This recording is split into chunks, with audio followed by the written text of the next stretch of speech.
Full family you have. Absolutely. Congratulations to all the success Thank and the you. love and All right, my babies, good night. So Quincy, you got a new song coming out? Yes.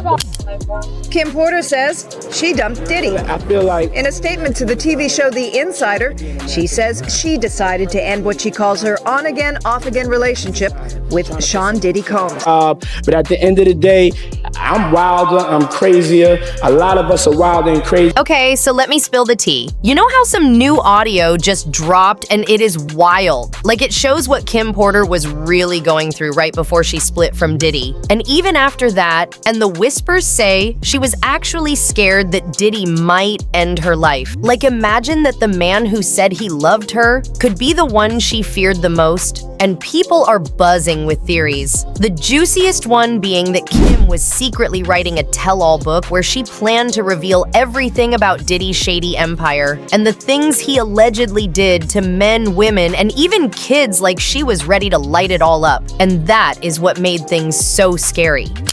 Kim, it was alleged that she did have a book and that her book was about to come out. And she was talking about all the perils, everything that she went through in the music business and with Diddy. All the men that they slept with together, because there were men that they slept with together. There were swinging times that they slept with together.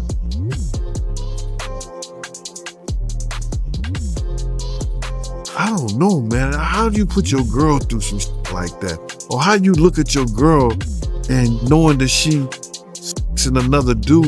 What kind of demonic mind you have to be that far gone where that don't bother you for somebody that you love? But Kim Book was going to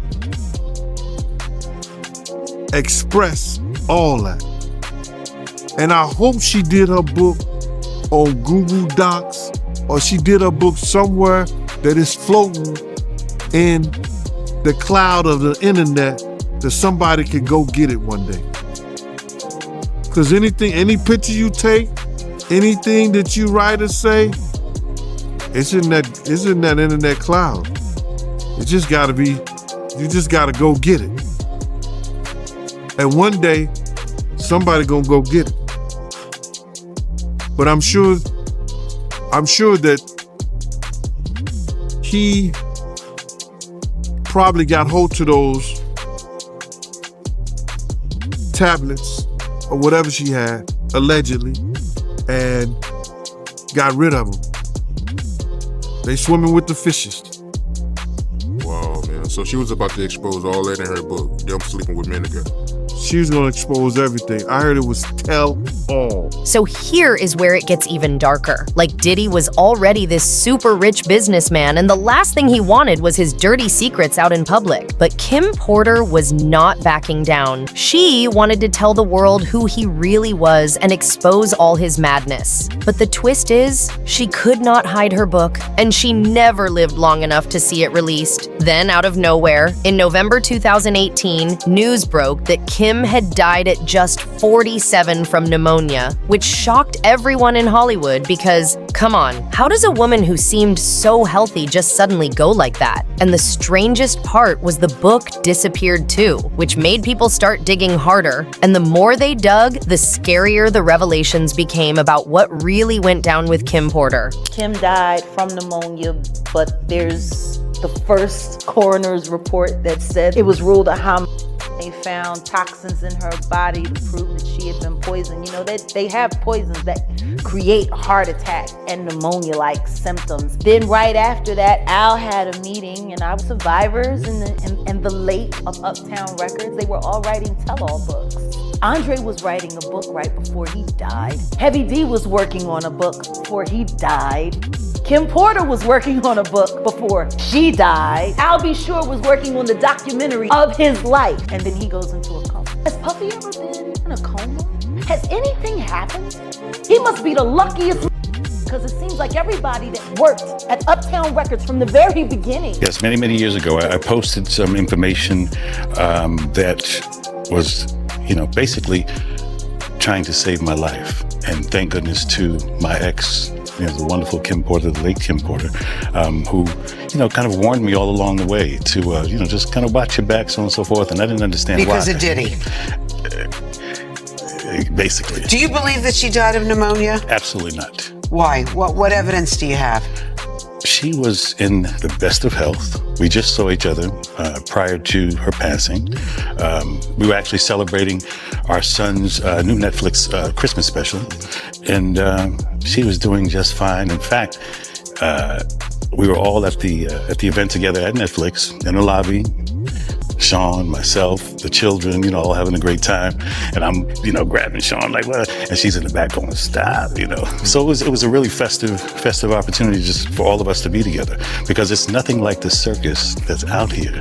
So it was, a lot of the stuff, came to surprise, but a lot of the stuff was... All right, so listen to this, because Al Bisher, who used to be with Kim Porter, has been super vocal since the day she passed that something was off, and he swears she did not just die of pneumonia, like the reports claimed. He even said in a documentary that when Kim was seeing Diddy, she would still come to him as a friend and tell him things. And one of the scariest things she ever told him was that Diddy's whole soul had gone dark, like the man she thought she knew was just not there anymore. And Kim was so scared she made all promise on their son Quincy Taylor Brown's life that he would never reveal what she told him, because she was terrified for his safety, and hers too. And Al remembers how only a couple weeks before she died, he saw her at the premiere of their son's Christmas movie, The Holiday Calendar, and she looked amazing, healthy, happy, glowing. And then suddenly, she was gone, and Al even slipped up, calling it her murder before asking, should I even say allegedly? And that's the kind of moment that makes your stomach drop. Now, the Los Angeles police might have said there was no foul play, but Al never believed that he said Kim had a diary where she was writing everything down and she warned him not to get too close, or else he could end up gone too, which shows just how dangerous she felt her situation was. He also makes it clear that their son Quincy was never truly adopted by Diddy. His name is still Brown, and that tells you something. Al kept in quiet contact with Kim all through their on and off years, which explains how he could know so many inside details about what she was going through,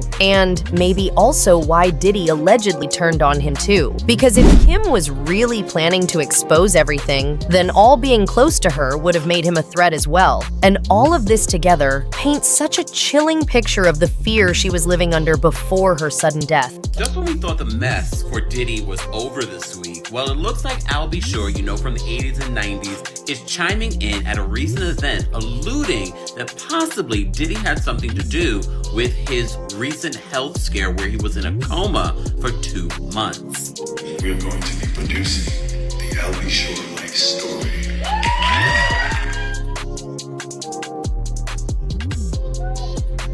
So hold on to your bridges.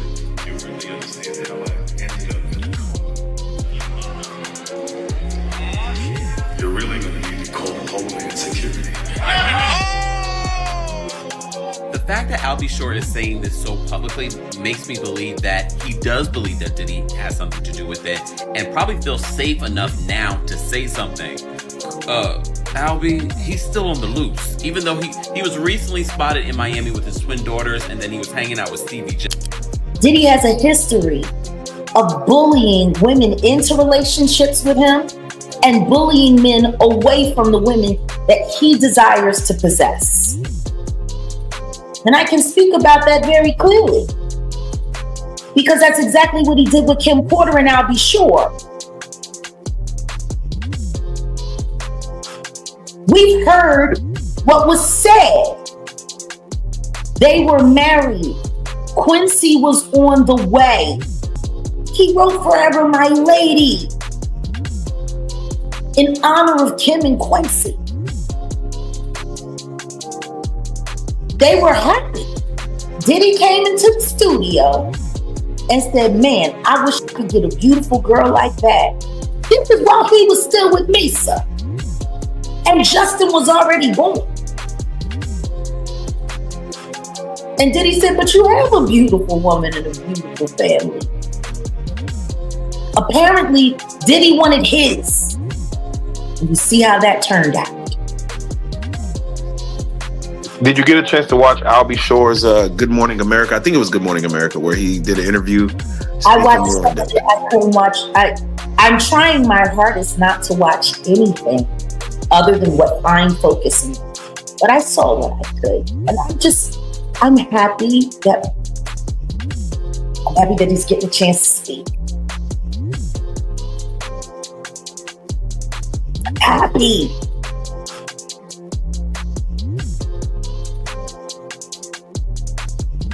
Definitely. And I'm happy that he's there so that he can give accurate accounts from Kim. Because the truth is, if Kim Porter was still alive, she would be the star witness right now. It's triggering. It seems like, speaking of Cassie, it seems like Diddy does have a hold over her, that she can't really speak on it the way, like, I guess being in a room with him, because she hasn't been in a room with him for almost a decade now. And to be there, it seemed like it's hard for her to really say what happened. That effect, they call it Stockholm Syndrome. They call it a couple different things, to where she might feel like maybe this is how love is. Like, think about it. You can brush off people like Jaguar Wright or Gene Deal and say maybe they are not fully in the loop, even if sometimes they drop some wild insider info. But how do you ignore it when it comes from Kim's own son? Like, if her own child truly believes that Diddy had something to do with his mom's death, that hits way different and makes the whole thing feel even more chilling. I even heard Quincy was a little skeptical about his mother. You know what I'm saying? And I would be too, man. I would be too. When you see the type of person you're dealing with, you hear the threats he put out there. I told y'all the threat he put with me. Then you look at the threat he gave Don. Like, people like, oh yeah, you know, when he threatened you, that's real. Nigga told you he could buy your whole block and shut every light off on that. You picture it. He got that money. Houses on your block gonna cost for $200,000. You get what I'm saying? So for a long time, I had PTSD before I knew what it was. I just figured out what it was maybe like 7-8 years ago, just by social media and just learning, you know, how we learn in this new age from sharing information, what PTSD was. You can ask anybody in Miami, everybody couldn't understand why I was riding around with a vest everywhere. I slept in one. So I can imagine what a female feel like getting a threat from him. What a female, when a man's tracking your phone, beat your exes, blowing up cars, you scared to go. If I kept you in a hole all day and you starve yourself, but I keep putting bread in that hole, you're gonna eventually, yeah, I gotta eat. Eventually you can't go nowhere, nigga. That's basically what he's saying to her. Bitch, don't go what you do. You can't go nowhere. You can't escape me. And a lot of this wasn't because he loved her. A lot of this was because she was in too deep. If you leave, you gotta die. And it makes sense of why you would kill her, or why Kim would die at an early age. No disrespect to her kids. I'm just. So here's another twist Gene Deal revealed, that he had chatted with Al a couple of times and they even sent texts back and forth, and from those talks he completely understood why Al wanted protection around him. Because when you hear the kind of stuff Al knew, you realize it made perfect sense for him to keep bodyguards close. And I believe that Al knows that Puff has some powerful people, or has some powerful people around him, and some people doing some things for him that could danger his life. His life could be in danger. I don't think nobody would be paying for some security if they didn't think their life was in danger. So I could see Al doing that. I understand why Al is doing that. What makes it even creepier is that Gene noticed there were 0 electronic devices near Kim at the time of her death. No phone, no laptop, nothing. And that stood out big time because almost everyone keeps their phone right by their side. You gotta realize, man, Kim's death wasn't even investigated, bro. Her death wasn't even investigated. And it should have been a proper investigation so all the family members can feel like that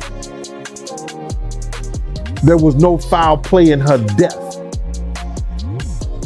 How is it that you know how we are as a people? I don't believe that 10% of your viewers that's watching this don't keep their phone when they go to sleep in arm reach. How is it that there was no electronic products or gadgets around Kim's bed? Her laptop missing, her cell phone's missing. Everything is missing that she could get in touch with her little girls if they not at home or some friends or family. All that's missing. How is it that, and this is her say, that the detectives did not even view the body in the bed where she died at? That the coroner had already removed her, pronounced her dead, and told the detectives that it was no foul play. And if that is true, as I've heard it, and we've read certain things on the internet about it, that case needs to be reopened. We know that Kim, and it's in the this is in the documentation. Shout out to Paperwork at the Paperwork part. I gotta shout him out, man, because he looked in the paperwork and it said Kim received a massage for about an hour when she's supposed to have full-blown pneumonia. Who gives somebody a massage when they got pneumonia?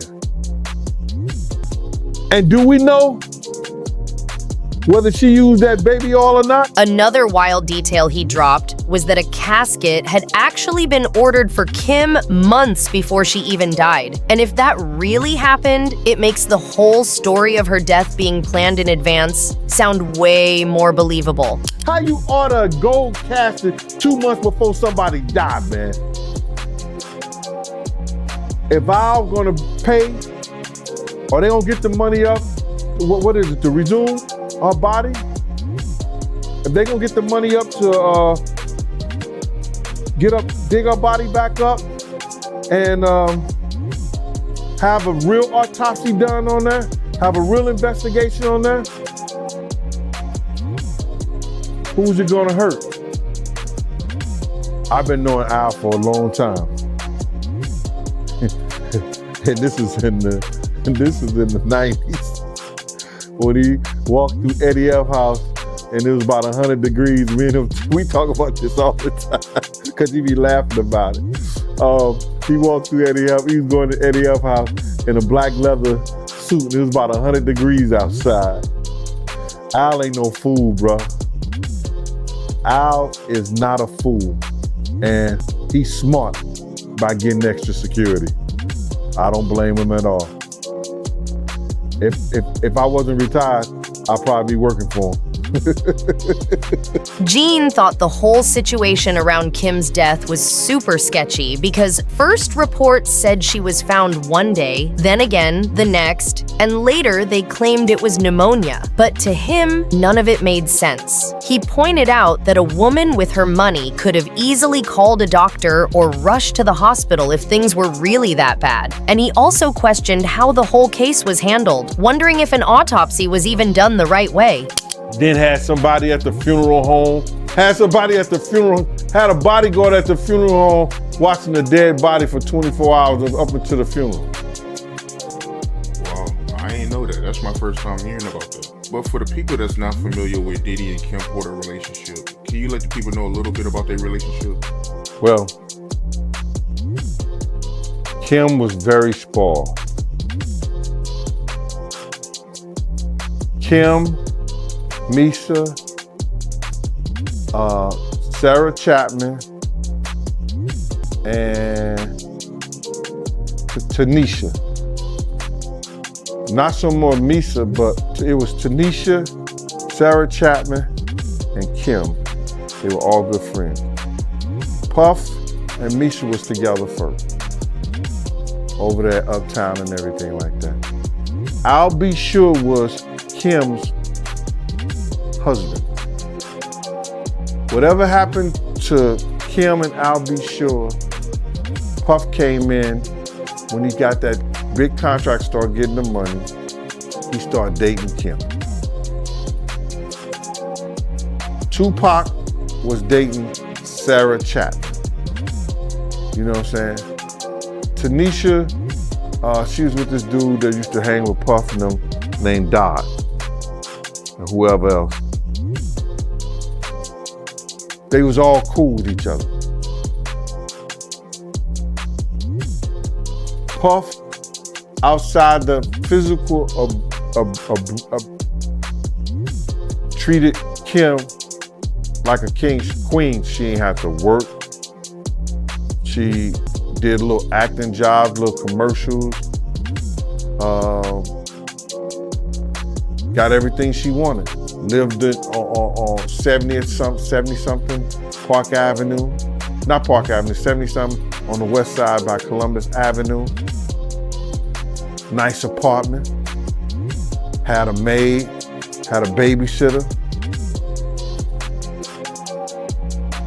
Treated her like a queen on the outside.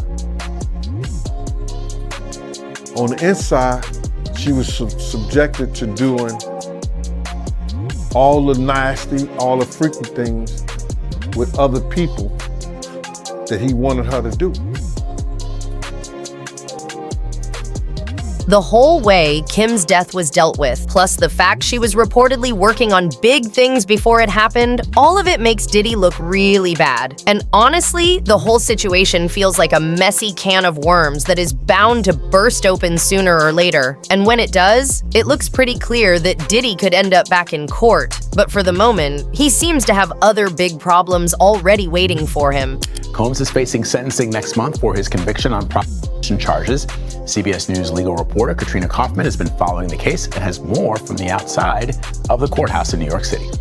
Sean Combs is back in court for the first time since the day of his verdict. Now, Sean Combs ended up being convicted of 2 charges. Those were transportation for the purpose of prostitution charges. He was let off on the more severe charges of trafficking and racketeering conspiracy. But even with these lesser charges, Combs' attorneys have been arguing that those convictions should be thrown out or that there should be a new trial if the judge is not willing to do that. This is a hearing on the post-trial motions. The judge is listening to arguments from the parties on these issues. What Combs' attorneys say is that this is an unprecedented use of the Mann Act, the federal law that makes it illegal to transport people across state lines for the purpose of prostitution. They say that these were consenting adults having, and that this Mann Act has never been used in this way for conviction.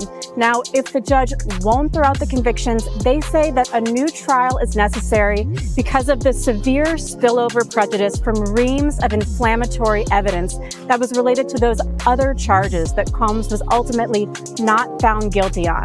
There is a very high bar for throwing out a jury verdict, so we will see what the judge ends up deciding today, and we will keep you updated. So get this, one of the key witnesses from Diddy's trial has now turned around and filed his own lawsuit against him. The witness, Deontay Nash, who worked with Diddy for 10 years from 2008 to 2018, already spent days testifying in court where Diddy was convicted on 2 counts of transportation for illegal purposes but cleared on the racketeering and trafficking charges. And now Nash is claiming in California court that he was trapped in harsh working conditions, doing endless long hours with no extra pay, and even styling Diddy and his crew without getting a dime. The lawsuit lays out several shocking moments, like the time Diddy allegedly exploded when he found out Nash had dinner with Cassie Ventura. And another time when Nash says he was literally chased down a freeway after being thrown out of Cassie's apartment. Where were you right before the violence started? Outside smoking a Was anyone with you? No. What were you standing by? A car? Was it parked? Yes. What happened as you were outside smoking a by a car? Puff came around and threw me on the car and started choking me out. What did Mr. Combs say as he choked you on the car? I thought I told y'all about going out, y'all wildin'. Who did you understand Mr. Combs was referring to when he said y'all? Cassie and I. And at that point, what had Mr. Combs said to you in the past about whether you and Cassie could go out without his permission? After the Rita thing, that's basically, he said that we couldn't. That you couldn't what? That we couldn't go out because every time I wanted to go out, she wanted to go out. Now, Mr. Nash, stepping back, did you report any of the violence you've described today to the police? Did you file a report? No. To the police? No. Why not? Out of fear. What were you afraid of? Retaliation from Puff.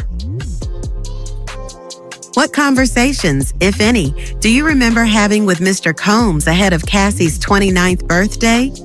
Should he surprise her for her birthday? Is that what he asked you? Yes. How did you respond? I told him if you want to. Now, why did you tell Mr. Combs to come if he wanted to, if you'd seen him do all of this violence to Cassie? Girl, I was not about to tell him. He couldn't come give that girl a party. What do you remember happening at the birthday party there? As they were leaving, Puff was telling Cassie, I do all this. I'll do everything for you and you just can't do this one thing for me. Did you end up speaking with Cassie at the Cavatina about Mr. Combs? Yes. Were you two alone? It was a couple people around. What do you remember Cassie saying to you at the Cavatina? I asked her about Puff. I was like, girl, what is he over there doing? What is he talking about? And Cassie said, girl, he's just mad because I don't want to go to the hotel. Nash admitted that he kept quiet for so long because he was scared and really thought that speaking up could put his life at risk, which honestly matches up with Diddy's whole history of violence. And now the big question is hanging. Will more people start coming forward with their own lawsuits against him soon? What do you guys think? Hey guys, if you are loving all this crazy drama and shocking secrets, make sure you hit that subscribe button on Taylor Tells All. Because trust me, you do not want to miss the next wild story that is about to drop.